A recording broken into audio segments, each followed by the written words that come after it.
Hello students, कैसे हैं आप सब। होप सो अच्छे ही होंगे। ओके, देखो अब तक हमने फंक्शनल एनालिसिस में क्या क्या पढ़ा है। अब तक हमने पढ़ा नॉन लीनियर स्पेस क्या होता है, कोशी सीक्वेंस क्या होता है, कन्वर्जेंस ऑफ अ सीक्वेंस क्या होता है, बनास स्पेस के बारे में पढ़ा। और आज हम पढ़ेंगे example of Banas space. Banas space अगर कोई भी सेट है तो उसको हम कैसे प्रूव करेंगे कि वो बनास स्पेस है, वो देखते हैं हम एग्जाम्पल से। सो पढ़िए। फर्स्ट एग्जाम्पल है the linear space R N and C N of all N tuples X equal to x one x two x N of real and complex numbers. यानी कि जो ये X one x two dash dash dash x N है, ये सभी क्या है, या तो रियल नंबर है या फिर कॉम्प्लेक्स नंबर है, कुछ भी हो सकता है। ठीक है।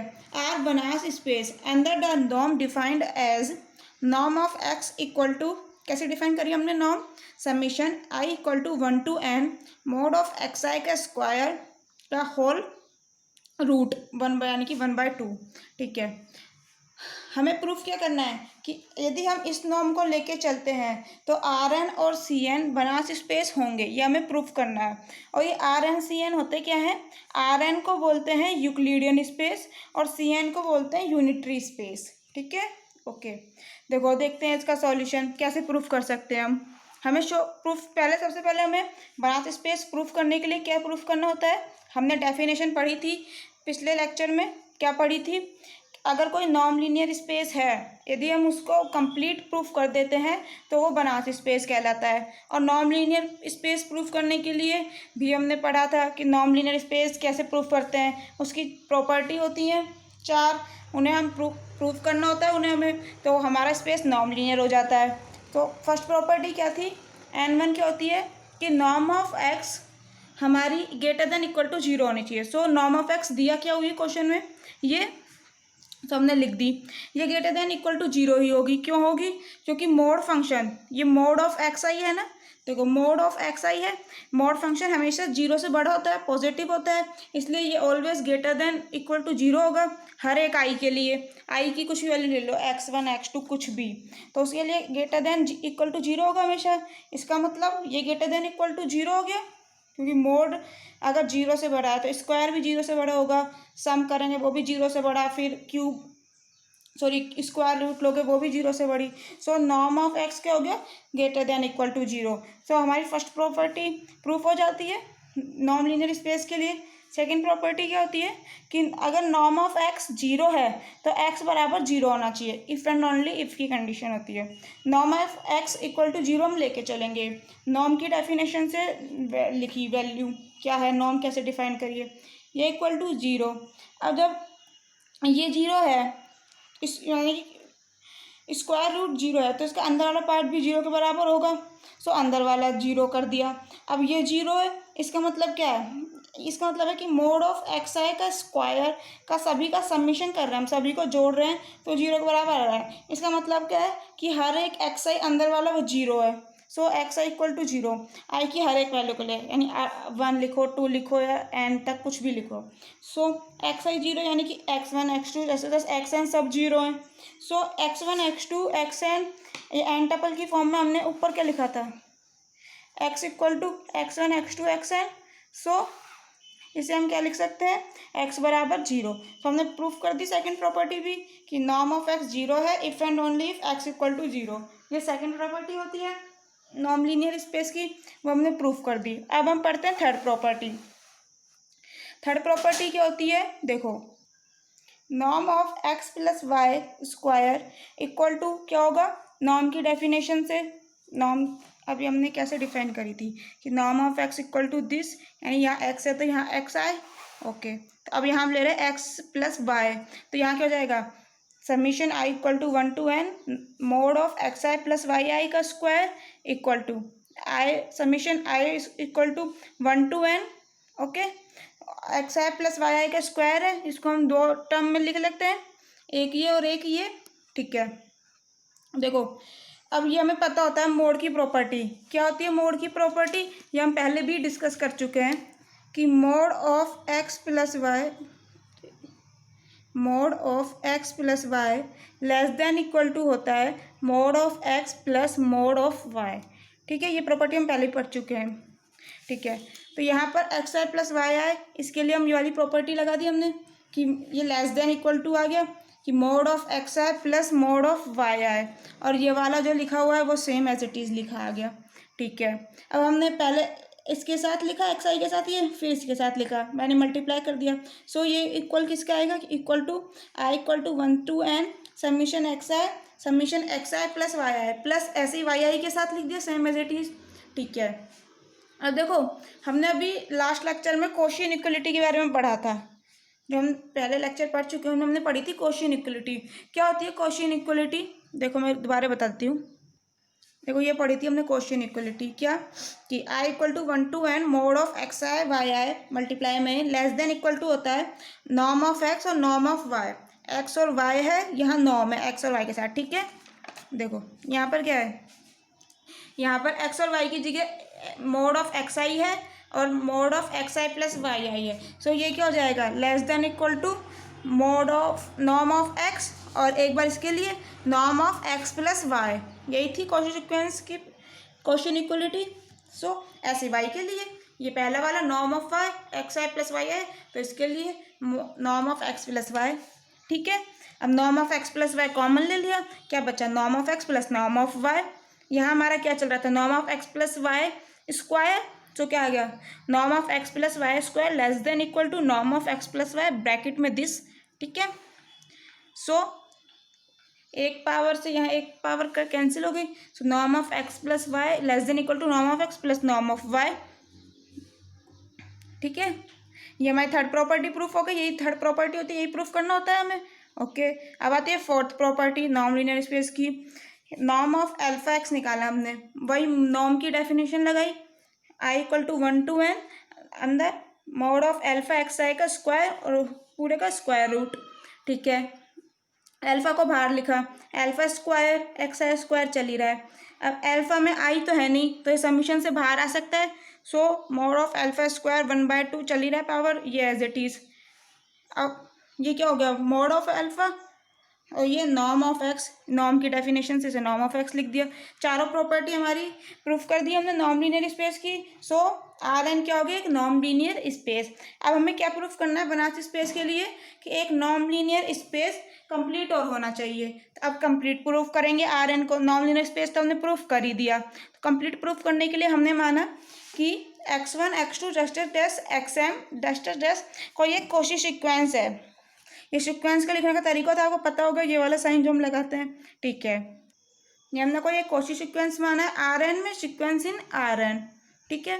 Since each XM is N N tuple of real numbers, क्यों, जो देखो हमने यहाँ पर जो ये सीक्वेंस माने हैं, ठीक है, ये आर एन से लिया हम। ठीक है। इसमें नंबर कैसे हैं, हमने यहाँ पर लिखा था ना एन टपल्स की फॉर्म में, स्टार्टिंग में ये लिखा था। देखो कोई भी इसमें जो x है वो एन टपल्स की फॉर्म में, और ऐसे ही हमने यहाँ, इससे मत ऐसे मत समझना ये वाले x1 x2 xn ये वाले लिए हैं हमने, ये नहीं लिए हैं, इसीलिए मैंने यहाँ पर n की जगह m लिखा है यहाँ पर। n की जगह m लिखा है, वो अलग है, ये अलग है। तो यहाँ पर क्या हो गया, ये x1 x2 xm जो लिखे हैं ये उस वाले x की तरह हैं, ये जो हम वहाँ पर लिखते थे ना, x बराबर x1 x2 डैश xn, ये जो x1 x2 xm है ये वाला x को बता रहे हैं, ये वाले, ये x1 में हो सकता है कभी कभी x2, इस तरह से जो उसमें नंबर होंगे। ठीक है। तो ये वाला x1 x2 xm ये कैसे है, एन टपल की फॉर्म में है, क्योंकि ये वाला x एन टपल की फॉर्म में है। ठीक है। तो इसीलिए बोला हमने कि since each XM is N N tuple of real numbers. Okay. So हम क्या लिख सकते हैं, वी कैन राइट इसको वही एन टपल की फॉर्म में, कोई भी m लिया, xm इक्वल टू, वहाँ हम कैसे लिखते थे, x बराबर x1 x2 जस्ट xn, यहाँ पर m लिख रहे हैं, तो 1 यहाँ ना लिखने के बजाय हमने ऐसे लिख दिया कि xm1 xm2 जस्ट xmn। ठीक है। देखो कॉची सीक्वेंस की डेफिनेशन से, कॉची सीक्वेंस में हम पहले पढ़ चुके हैं क्या डेफिनेशन होती है इसकी। सो उसकी डेफिनेशन से क्या लिख सकते हैं कि given any epsilon greater than 0 there exist a positive integer N naught such that, किस तरह से मिलेगा हमें एन नोट, कि m dash greater than equal to N naught होंगे तब norm of xm minus xm dash less than होगा epsilon से। ये बिल्कुल कॉची सीक्वेंस की डेफिनेशन लिखी है एज इट इज़। ठीक है, दोनों तरफ स्क्वायर कर दो, तो इसका स्क्वायर, ठीक है। नॉर्म की डेफिनेशन लगा दो, अभी हमने पहले पढ़ी है कि समीशन आई बराबर 1 to n X M I minus X M dash I, यही थी ना नॉर्म की डेफिनेशन। एक्स और एक्स आई, यहाँ एक्स आई नीचे लिखा है क्योंकि, और वहाँ क्या लिख रहे हैं हम, एक्स एम लिख रहे हैं, तो आई ब्रैकेट में लिखा है एक्स एम आई, ठीक है। X M dash I by square, okay.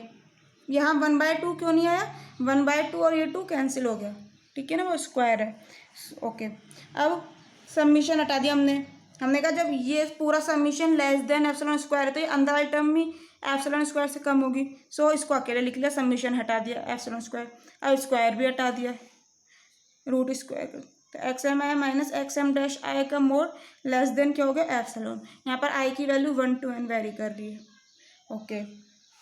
अब देखो ये हमने प्रूफ कर दिया कि mod of x M I minus X M dash I less than epsilon, इसका मतलब क्या है कि जो सीक्वेंस है एक्स एम आई एम बराबर 1 से इन्फिनिटी, ये बात ध्यान रखना, आई तो है 1 to n और जो m है वो है 1 to इन्फिनिटी, क्यों है, क्योंकि देखो जो हमने लास्ट अभी ये सीक्वेंस माना था ये इन्फिनिटी तक जा रहा है, तो m की वैल्यू 1 से, यानी x1 है ना, 1 से और इन्फिनिटी तक है, ठीक है। तो ये सीक्वेंस बना है कि एक्स एम आई एम बराबर 1 to इन्फिनिटी, ये एक कोशी सीक्वेंस है रियल नंबर्स का, for each fix but arbitrary i, यानी फिक्स है आई होगा बट आर्बिट्ररी आई, यानी आई की वैल्यू कुछ भी हो सकती है, आर्बिट्रेरी होगी 1 to n तो कुछ भी, ठीक है।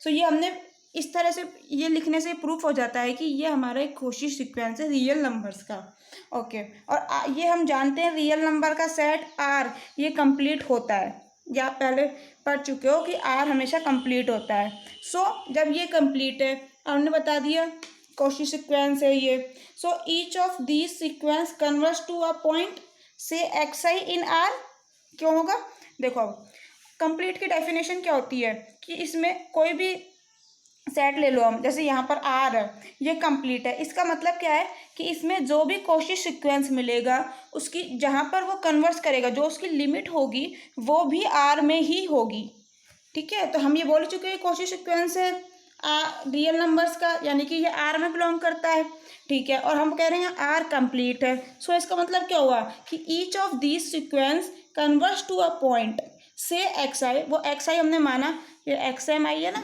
इसलिए कि एक्स आई में किसी न किसी के ऊपर कन्वर्स करेगा, वो किस में होगा आर में, इन आर, क्योंकि कंप्लीटनेस की डेफिनेशन है। सो मतलब इसका मतलब क्या है कि limit M tending to infinity x M I equal to हो जाएगा एक्स आई, ये कन्वर्जेंस की डेफिनेशन लगा दी सीधे सीधे, ओके। सो अब हमें प्रूफ क्या करना है कि जो ये कोशी सीक्वेंस है एक्स एम, ये कोशी सीक्वेंस हमने बोला है ना एक्स एम आई, ठीक है, इसे तो हमने बता दिया कि ये आर में ही कन्वर्स करेगा, ये कंप्लीट है बिकॉज आर, ठीक है। अब हमें शो क्या करना है कि now we will show that Cauchy sequence x m converges to the point x equal to x1 x2 dash x n, हम एक्स एम आई लेके चल रहे थे, उसे तो हमने कर ही दिया प्रूफ, अब हम इसे प्रूफ करना है कि ये एक्स एम है, आई हटा दिया इसमें से, ये एक्स कोई भी एक ले लिया कि एक्स एम कोई भी है वो कन्वर्स करेगा x equal to x1 x2 x n पे, और ये एक्स कहाँ से बिलोंग करता है आर एन से, नॉर्मल सी बात है आर एन से बिलोंग करता है क्योंकि एन टपल्स की फॉर्म में, और एन टपल्स की फॉर्म में एलिमेंट जो होते हैं वो आर एन से बिलोंग करते ही, ठीक है। सो ये हमें प्रूफ करना है, हम क्या लेके चलते हैं कि limit M tending to infinity x M I equal to x है, ये भी हमने यहाँ पे प्रूफ किया था, ये भी हमने प्रूफ किया था, ठीक है। So limit M tending to infinity x M I equal to i x i, और आई कहाँ वेरी कर रहा है 1 to n, ठीक है। So we can find a positive integer m naught such that, किस तरह से हमें एक एम नोट, इसका जो हमने लिखा है इससे हमें क्या पता लगता है कि हमें एक फाइंड होगा एक positive integer m naught such that m greater than equal to m naught implies mod of x M I minus x i less than होगा एप्सिलॉन अपॉन रूट एन से, अगर हमें इस तरह से मिल रहा है तो हम एक positive integer m naught find कर सकते हैं किस तरह से कि m greater than equal to m naught होगा और ये कंडीशन होगी। देखो यहाँ पर सिर्फ एप्सिलॉन भी ले सकते थे, बट हमने यहाँ लिया एप्सिलॉन अपॉन रूट है। ये हमें ना प्रूफ करने के हिसाब से लेते हैं। जैसे हमें लास्ट में एप्सिलॉन लाना है तो हम यहाँ पर कुछ भी ले लेते हैं कि एप्सिलॉन अपॉन 2 रूट एन ले लेते हैं, कहीं पर कहीं ऐसा ले लेते हैं कि 2 एप्सिलॉन या 2 अपॉन रूट एन एप्सिलॉन, कुछ भी, कि हमें लास्ट में एप्सिलॉन लाना होता है। एप्सिलॉन होता क्या है, यहाँ कोई भी एक आर्बिट्रेरी नंबर होता है बहुत स्मॉल टेंडिंग टू जीरो एक तरह से। ओके, सो यहाँ स्क्वायर कर दो दोनों तरफ, squaring each of these inequalities and sum और करना है, यानी कि हमें समीशन और लगाना है। सम कहाँ से कहाँ तक, 1 to n। सो हमें क्या मिलेगा, हमने पहले स्क्वायर करा, ये स्क्वायर कर दिया और समीशन भी लगाना तो समीशन लगा दिया, लेस देन इक्वल टू। अब देखो एप्सिलॉन अपॉन रूट एन, पहले तो इसका स्क्वायर करा, सो एप्सिलॉन स्क्वायर अपॉन एन। अब इसका सम और करा है, एप्सिलॉन अपॉन रूट एन को कब तक जोड़ा है, एन टाइम्स, क्योंकि आई कहाँ वेरी कर रहा है, 1 to n, so n times जोड़ो। तो अब देखो जोड़ के देखो, एप्सिलॉन अपॉन रूट एन, इसको एन टाइम्स जोड़ना है। इसका मतलब क्या है, ऐसे समझो जैसे 2 + 2 + 2 कितनी बार जोड़ रखा है, 3 बार, यानी कि एक तो हम लिखेंगे 6 सीधे जोड़ के। एक हम इसको क्या ऐसे नहीं लिख सकते, 2 इंटू कितनी बार जोड़ना है, 1 2 3 बार। सो पहले ये नंबर 2 इंटू 3, ये भी क्या आएगा 6। इसी तरह से इसको कितनी बार जोड़ना है, n बार। So epsilon upon root n into n नहीं कर सकते, जैसे यहाँ करा 2 लिखा, एप्सिलॉन अपॉन रूट एन लिखा, कितनी बार जोड़ना है, 3 बार इंटू 3, कितनी बार जोड़ना है, n बार, सो इंटू एन। ठीक है, ऐसे ही लिखा है हमने ये इंटू एन। सो एन से एन कट गया, ये बराबर किसका आ गया, एप्सिलॉन स्क्वायर के। तो हमारे पास क्या आ गई, यहाँ नॉर्म की डेफिनेशन लगा दी वही कि norm of x m minus x square less than epsilon square, और m greater than equal to m naught चल ही रहा है, यहाँ हम लेके चले। ठीक है, स्क्वायर हटा दो, तो यानी कि norm of x m minus x less than epsilon.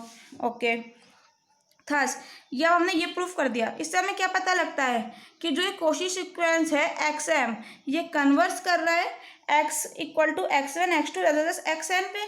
क्यों, यही तो होती है ना डेफिनेशन कन्वर्जेंस की, कि norm of x m minus x less than epsilon हो जाए। यहाँ एक्स एम है, यहाँ एक्स है, इसका मतलब, और ये नॉर्म लेस देन एप्सिलॉन है, इसका मतलब क्या है कि एक्स एम एक्स की ओर टेंड कर रहा है।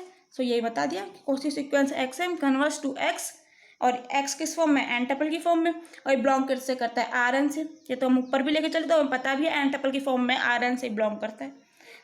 सो हमने क्या प्रूफ करा दिया कि कोशी सीक्वेंस ये एक्स एम आर एन में था, ये हम लेके चले थे, स्टार्टिंग में हमने माना था ना, देखो स्टार्टिंग में माना था हमने ये सीक्वेंस एक्स एम।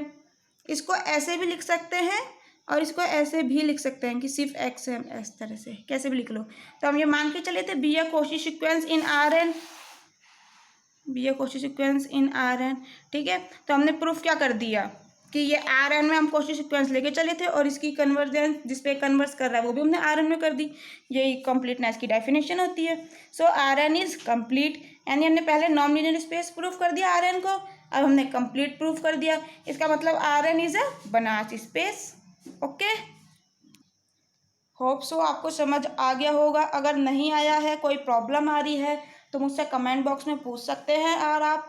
और अगर फिर भी नहीं समझ आ रहा है तो मैं आपको पर्सनल राय देती हूँ कि आप 2 बार देखिए इस वीडियो को, क्योंकि मैंने भी जब पहले पढ़ा था तो मुझे भी प्रॉब्लम आई थी समझने में। एक बार पढ़ने में सभी को प्रॉब्लम आती है, आप एक बार नहीं तो 2 बार पढ़िए, अच्छे से आपको समझ आ ही जाएगा, कन्फर्म है। और फिर भी नहीं आता है आप पूछ लीजिए कमेंट बॉक्स में। Okay, thank you very much. अगर आपको अच्छा लगा हो तो please like and subscribe, and thank you very much.